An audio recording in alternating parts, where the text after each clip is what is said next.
Sunday. How did things go today? Yeah, it was good. It was a good hot practice. Got a lot of good work in. This is really our only heavy practice of the week, so we pushed them a little bit. It's good. How do you explain the chemistry that Brandon has developed with Bryce Wolma in such a short period of time? Oh, I don't know if it's chemistry.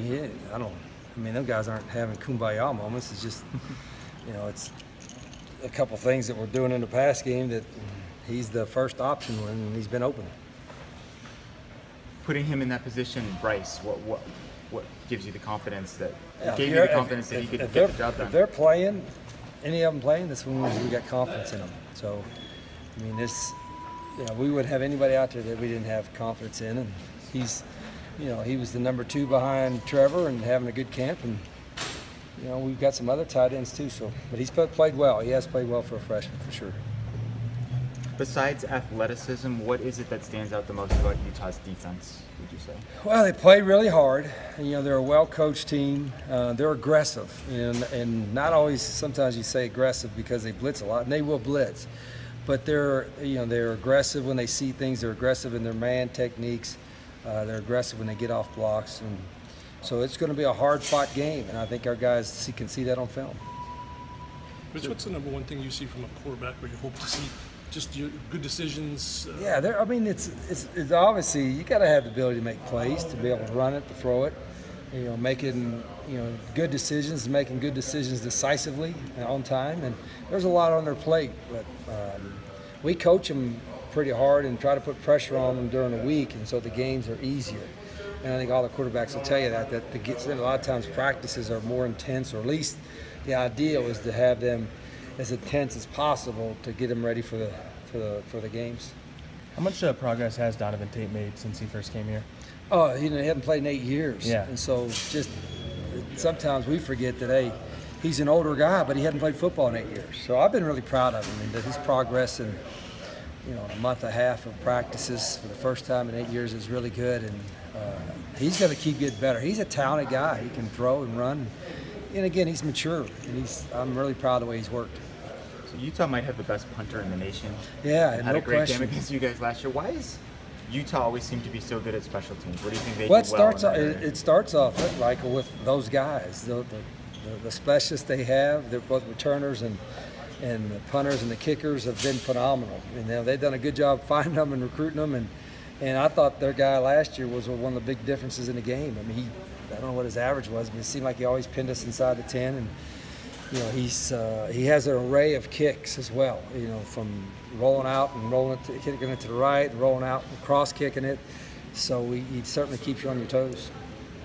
Will it be strange to see a former player of yours, Cody Ippolito, on the other sideline? Yeah, it is. I don't know if it's happened before. I think I've had, maybe a guy or two that transferred to a smaller school. But this was the first time in this situation. So, yeah, he was a good player for us. So, not that he's giving them government secrets or whatever, but when you play a team that's familiar with you, like Utah, do you have to change things up a little bit? You have to be aware of that for sure. Whether it's, we have, with signals, we change our signals every year anyway, but you still have to be aware of, okay, whether it's somebody that knows us really well or somebody that you play a lot, you got to be aware of your terminology, your verbalization, all that kind of stuff for sure. And we make adjustments during the week to prepare for that. Does that affect the game plan itself too? Not affect the game plan. It'll affect the operations a little bit. And we've done that obviously with Arizona State, but we've done it with other teams too. And we have the ability to huddle. We have the ability to change our communications up, and we have to make sure we do that during the week. So you guys are averaging, I think, 328 rushing yards per game. But what do you think of the offensive line's overall performance to date? We played better in the last game. I think the effort has been great. Those guys are a great, hard-working group of guys that football is really important to. But there are still some fundamental things that we could get better at. So our best game has not been played yet, I say, from what I know they can do. But they've done a pretty good job for the most part. In terms of situations, did you get what you wanted out of non-conference play?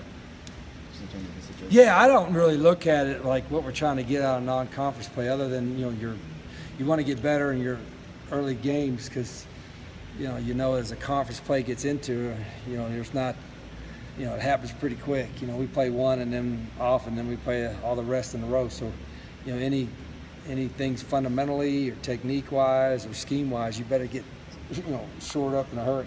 How do you decide when to take the starters out of the game? Well, I'm usually get to the fourth quarter. I mean, if you get to the fourth quarter and have a multi-touchdown lead, then that's one thing. But as you've seen this year and every year, there's so many talented quarterbacks that give teams a chance to come back that I don't get too comfortable too soon. And obviously in a couple of the games we've had big leads and we just ran it, and we ran it to keep it simple, but we also ran it to bleed the clock too.